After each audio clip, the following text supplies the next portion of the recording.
Friends, welcome back to my another visa blog. जैसे कि आपको पता है कि मैं अपनी वीज़ा जर्नी आपके साथ शेयर कर रही हूँ। तो ये फाइनल जर्नी है जहाँ पे मैं फाइनल डेस्टिनेशन के पास ऑलमोस्ट पहुँच चुकी हूँ। I am waiting for the my visa. मैंने सब डॉक्यूमेंटेशन सारी इंटरव्यू वगैरह सब दे चुकी हूँ, तो मैं फाइनल अपने वीज़ा का वेट कर रही हूँ। तो मैंने आपको अपने पासपोर्ट में नेम चेंज, उसका गैजेट करना और डॉक्यूमेंटेशन के बारे में थोड़ी बहुत इन्फॉर्मेशन अपने साइड से दी। अब मैं मेन इन्फॉर्मेशन दे रही हूँ जो मेरे साथ वहाँ मुंबई में हुआ। तो बेसिकली मेरा 17 दिसंबर का अपॉइंटमेंट था, 16 की नाइट को मैं पहुँची थी। जस्ट फॉर इन्फॉर्मेशन, देन मैंने घर से ही 4 सेट में तैयार किया था अपने डॉक्यूमेंटेशन। 2 सेट मेन थे और बाकी 2 set for the extra papers and all. 2 set में मैंने क्या क्या डॉक्यूमेंट रखे थे वो थे मेरे पासपोर्ट। फर्स्ट मैं अपना डॉक्यूमेंट बताती हूँ। मेरा पासपोर्ट, मेरा लिविंग सर्टिफिकेट, मेरा birth certificate, marriage certificate and the higher degree education की, then and travel insurance. Husband के साइड से था उनका पासपोर्ट, उनका resident proof means city registration, then the work contract and then the work contract, city registration and address proof और उनका passport. ये मेरे हस्बैंड के साइड से था। उसके प्लस हमने एक एप्लीकेशन फॉर्म होता है ऑनलाइन, उसको भरना पड़ता है, बहुत ध्यान से वो भरा था। उसके भी 2 जेरोक्स करवा के लेके जाना होता है। उस जेरोक्स के साथ आपको एक अथॉरिटी का भी पेपर मिलेगा जिसके अंदर आपको अपनी इन्फॉर्मेशन फिल करनी होगी, वो आपको पता चल जाएगा। That's not a big task. ये सब का एक पाइलअप मैं बना के लेके गई थी वहाँ पे। तो आप जब भी ले जाओ ना, मेरी तरफ से एक टिप, अच्छे से उसे पिन करके लेके जाना। पिन बिना मत ले जाना क्योंकि वहाँ पे जाके सब उथल पुथल हो जाएगा। इसे पिन के साथ ले जाओगे तो बहुत कामली अपनी एक एक डॉक्यूमेंट को अरेंज कर सकते हो बाद में। तो बाद में क्यों, तो मैं बताती हूँ। मेरा टाइम था 10:30 का और मैं 10:15 पे वहाँ पहुँच गई थी। तो जो कि मैं वहाँ पे पहुँची तो मुझे बोला गया कि आप 10:30 पे आइए because of the corona, I think so. फिर मैं 10:30 पे गई, सैनिटाइजेशन वगैरह वहाँ पे मेरे थोड़े बहुत फॉर्म वगैरह पे सिग्नेचर्स लिए फॉर द एक्नॉलेजमेंट कि मैं आई हूँ। देन मुझे अंदर भेजा गया। वहाँ पे एक लेडी मुझे मिली, उन्होंने मुझसे एक डॉक्यूमेंट अथॉरिटी वाला पूछा कि आपने इसे फिल किया है। तो मैंने नहीं फिल किया था क्योंकि मुझे नहीं पता था कि उसके अंदर क्या फिल करना है। फॉर द माई नॉलेज वो बेकार था, पर उन्होंने कहा कि फिल करना है। फिर वो मुझे एक जगह लेके, डेस्क नंबर 4 आई थिंक, वहाँ पे मुझे कहा कि आप इसे फिल कीजिए। और एक मुझे चेकलिस्ट दी उनकी खुद की। नेट पे जो चेकलिस्ट है वो थोड़ी अलग है उससे। डॉक्यूमेंट आपके वही होंगे बट थोड़ा सीरीज वाइज वो थोड़ा अलग होता है। तो वहाँ डेस्क पे मुझे प्रॉपर जगह दी गई अच्छे से। फिर मैंने वो फॉर्म 2 भरे। हर चीज़ 2 सेट में तैयार होगी, तो ये इसके लिए हमेशा प्रिपेयर रहना। तो फिर उसके बाद उन्होंने वो चेकलिस्ट दी। चेकलिस्ट में बेसिकली मेरे पास जो डॉक्यूमेंट थे उससे कम ही डॉक्यूमेंट उन्होंने मुझसे डिमांड की। मेरा पासपोर्ट, जबकि आप ऑनलाइन चेकलिस्ट देखोगे तो आपको पता चलेगा कि वहाँ पर लिखा था ऑल पेजेस के जेरोक्स चाहिए। वहाँ पे उन्होंने मुझसे सिर्फ फ्रंट एंड लास्ट पेजेस का ही 2 पेज का जेरोक्स लिया, मेरे और मेरे हस्बैंड के दोनों के। तो वो वेस्ट पेज थे, पर आप सारे करवा के लेके जाइए, क्या पता कब क्या मांग ले। तो वो अरेंज करना था। उसमें आई थिंक सो मेरा पासपोर्ट था, लिविंग सर्टिफिकेट, बर्थ सर्टिफिकेट उधर पे नहीं था। मैंने लिविंग सर्टिफिकेट दिया, अपनी हायर एजुकेशन दी, मैरिज सर्टिफिकेट दिया। ट्रैवल इंश्योरेंस उन्होंने मुझसे नहीं लिया, पर आप ले लीजिएगा, उसके बारे में मैं बाद में बताऊंगी। मेरे हस्बैंड का पासपोर्ट, उनका work contract, then resident proof और उसका कॉन्ट्रैक्ट वगैरह उन्होंने दे लिया। फिर उसके बाद इतना ही डॉक्यूमेंट उन्होंने मुझसे डिमांड की। उसके बाद मैरिज की फ़ोटोज़ ली 4-5, जिसमें मैंने 5-6 उनको दे दी थी, ऑलमोस्ट 10 दे दी थी कि आप खुद ही चुन लो इसमें से आपको कौन सी रखनी है। तो उन्होंने 5-6 चुनी और बाकी की मुझे रिटर्न कर दी। और वो उन्होंने अपने पास ही रखी है मैरिज सर्टिफिकेट। एल्बम लेके जाना, मैं भी लेके गई थी पर मुझसे नहीं देखा गया, मेरा नहीं मांगा उन्होंने एल्बम।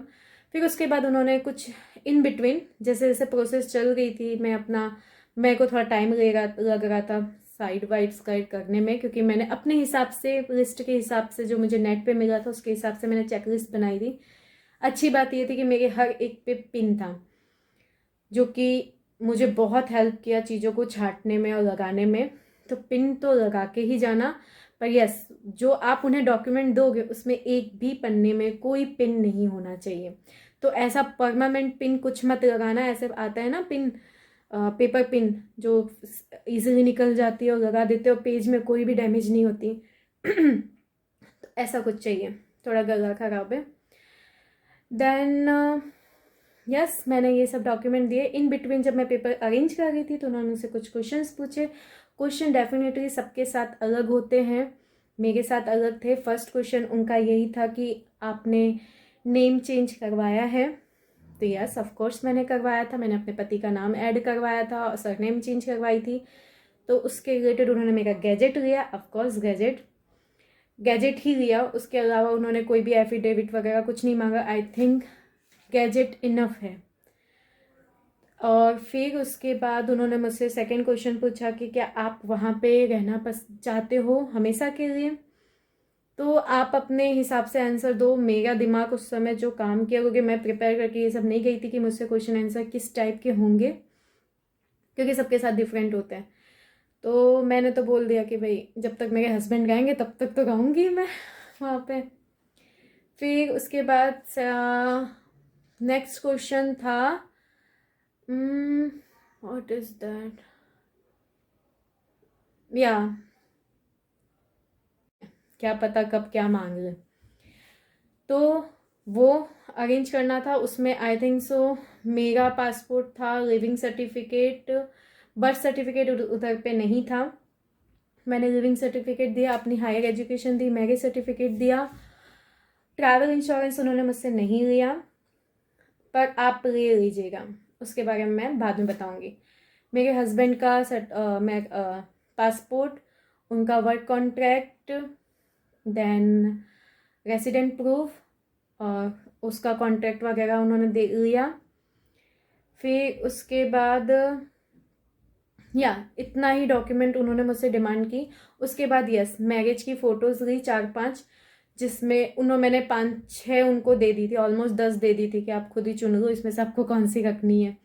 तो उन्होंने 5-6 चुनी और बाकी की मुझे रिटर्न कर दी, और वो उन्होंने अपने पास ही रखी है मैरिज सर्टिफिकेट। एल्बम लेके जाना, मैं भी लेके गई थी पर मुझसे नहीं देखा गया, मेरा नहीं मांगा उन्होंने एल्बम।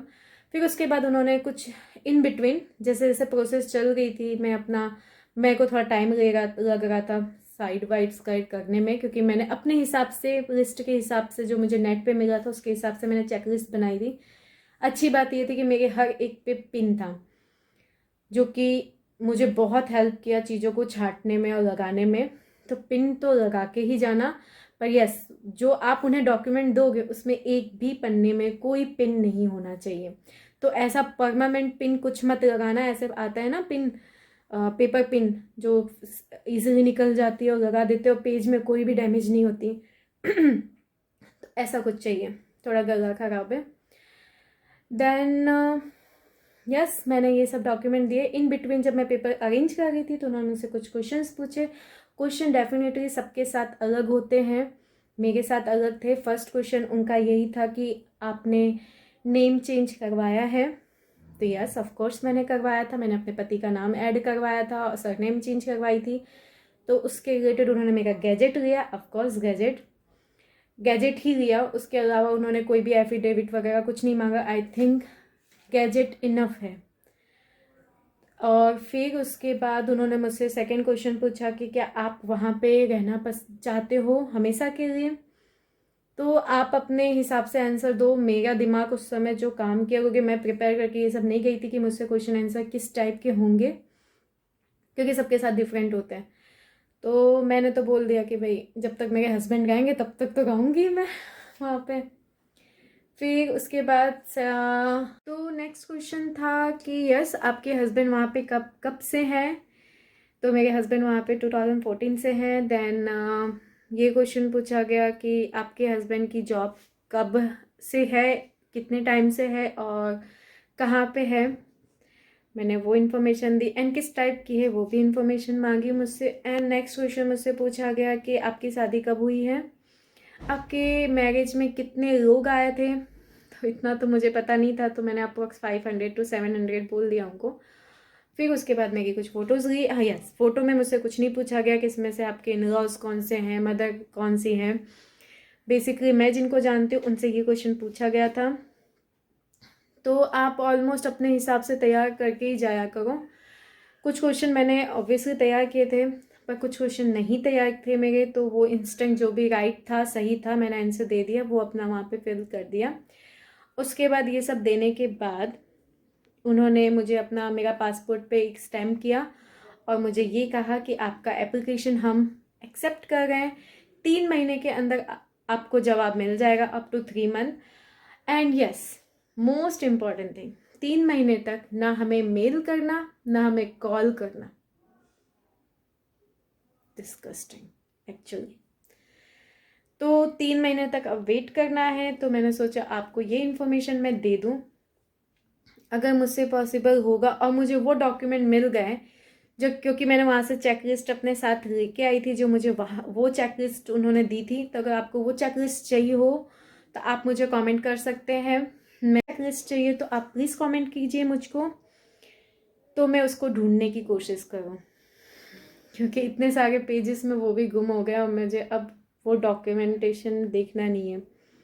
तो अगर आपको सही में ज़रूरत है तो आप प्लीज़ मुझे कमेंट करके बता दीजिए। आपका एक कमेंट भी आएगा तो भी मैं वो चेकलिस्ट आपको प्रोवाइड कर दूंगी, क्योंकि मुझे पता है कि ये सब कितनी इंपॉर्टेंट चीज़ होती है। यस, मैंने कोई भी एजेंट की कोई भी सहायता नहीं ली है, तो मैं भी डरी हुई हूँ। ऑफ कोर्स आपको ओरिजिनल सर्टिफिकेट अपने साथ कैरी करने हैं, सभी के सभी। आपके हस्बैंड के साइड से जो भी होंगे वो जेरोक्सेस चल जाएंगे, पर आपके खुद के ओरिजिनल सर्टिफिकेट चाहिए होंगे, like visa, marriage certificate, leaving certificate. आप जो भी उनको अपने साइड का डॉक्यूमेंट दोगे, आपको उसका ओरिजिनल भी देना पड़ेगा। वो देखेंगे और वापस आपको रिटर्न कर देंगे।